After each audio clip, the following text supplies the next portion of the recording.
everyone, it's Stephanie here and welcome back to Camp Create 2017.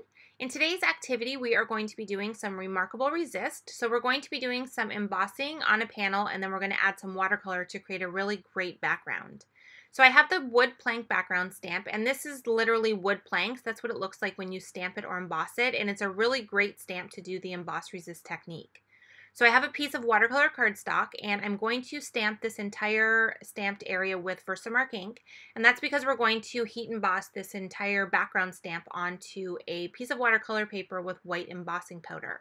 So I covered that stamp generously with the Versamark ink, which is just a clear sticky ink that helps to hold the embossing powder. I then took my magic embossing bag to kind of take any static away from my cardstock panel, and now I am adding the ink to the panel. I find the easiest way to do this is to have your background stamp directly on your work surface, lay your cardstock panel directly on top, and then just use your fingers to apply even, firm pressure. I really like to make sure I'm pressing down a lot when I do any kind of stamping on watercolor paper, just because it is textured and it takes a little bit more to make sure that that image completely transfers. So now that I have the whole image on there, I'm just taking my white embossing powder and adding it to the entire background. And then I'm going to take my heat gun and fully heat emboss this whole entire thing. And what we're going to be left with is this really cool wood plank background image that we're going to be able to use as the backdrop for our flowers that we're going to add to the card. Now, I love the look of whitewashed wood, so like a white wood with kind of like gray detail in it. I just think it's so pretty, and I thought it would be awesome to create that type of a look and then have some really pretty yellow daisies on top. So what I'm doing is I'm taking some Peerless watercolors. I just have mine kind of in this little photo album book here, and I'm going to completely cover the background with some water first, and then I'm going to apply the color from the neutral tint color. It's a really nice gray color, and I'm going to apply this to the entire background. Now, when I first started, I realized that when I added the water, I had a little bit too much water and I wasn't getting the concentration of color that I wanted. So I made sure as I went to kind of take away a little bit of that water so that I had more color kind of laying down on my surface. And you can see as I'm adding this on here, all the gray color is kind of going in the nooks between all of the embossing, and it's really giving a great look. Now, to make it even better, I'm taking a baby wipe. It's almost completely dry, but it is a tiny bit wet still. And I'm completely running that over the entire panel to really take away any of the ink sitting on the embossing powder and to really push the rest of that ink kind of in those grooves. And you can see here now I have it completely dry and I have this awesome background that looks like whitewashed wood. I think it is so pretty, and I think it would work with so many different card designs. I can see nautical cards and flower cards like I'm going to do here. Just a ton of different themes that you can use with this whitewash background. So now that our background is done, I'm going to create the flowers that we're going to add to the card design. So I have a couple panels of white cardstock, and I'm just taking some distress ink. I have a couple shades of yellow. I have squeezed lemonade and mustard seed, and I'm adding a bunch of color to this one panel with these two yellows. My first thought when I was doing this was I had the mustard seed kind of in 3 separate areas to be the center of the flowers.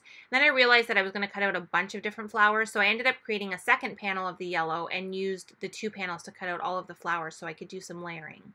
For the green, which is going to be the leaves, I just used some mowed lawn and twisted citron, and for the center area of the sunflowers, I'm using gathered twigs and ground espresso ink. Before I do any die cutting, I'm going to distress these panels a little bit just to add some water splotches and give them a little bit more texture and dimension. And then I'm going to die cut everything using the Upsy Daisy Dynamics die set, which is a really great die set that has all of these daisy pieces that can be layered together. Now, once I have them done, I want to kind of have them look like they have stems and they're kind of coming off the bottom of the panel. So to create the stems, I just added a little bit more of those green inks onto some white cardstock, distressed it with the water, and then I just used my scissors to cut out really thin strips. It's a quick and easy way to create stems, and it just allowed me to use the card design that I wanted to on this card, even though the actual dies don't have stems included. So I'm just going to kind of go through the process here of adding the flowers onto the panel. So I'm just using liquid glue to do all of the adhering. It's easiest on the stems just because they're very thin, so it's really hard to use a tape runner. And then for the flowers, I didn't want to have any adhesive on the actual petals because I want them to be able to have a little bit of dimension by kind of folding them up a bit.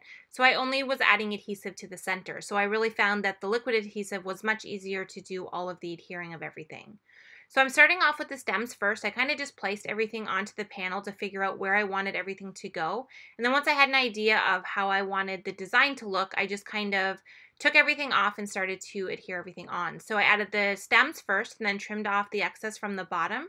And now I'm just starting with the largest daisy and I'm going to start to assemble everything. So each daisy has 2 layers. I adhered one and then added one directly on top. And then to add a little bit more definition to the top layer, I took a yellow Copic marker and added just some line detail. I kind of just went quickly with my marker just to add a little bit of definition to those petals, just to give them a little bit more color and make them look a little bit more realistic. I'm repeating the same process for the second and the third daisies, and then I'm just adding the little brown center area to each of the flowers once I have them finished. I ended up with a lot more pieces than I ended up using on this card, so I will just keep those and use them on another card project. To finish off the flowers, I added all the leaves, and I just used the same liquid adhesive, added it to the end of the leaf, and just kind of tucked them underneath of each flower.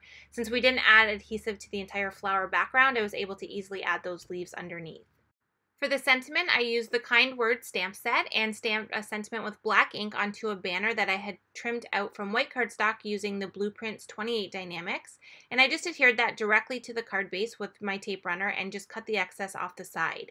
And then that is going to complete our beautiful daisy flowers on this great whitewash background that we created using the wood plank stamp and some Emboss Resist. To finish off the card, I am going to add some clear sequins just because I normally do, and I'm going to fill the centers of those with silver stickles, and then our card is completely finished and we have our panel adhered to a top folding rope gray card base. If you would like to earn today's camp badge, you can create a card using Emboss Resist and share it with us in the links on the blog post for today. All of the information is in the description box of this video. And if you would like a chance to win a $15 gift card to the MFT online store, please leave a comment on this video and we will pick a random winner. Thank you so much for watching. I hope you enjoyed today's camp lesson and we will see you tomorrow for more camp fun.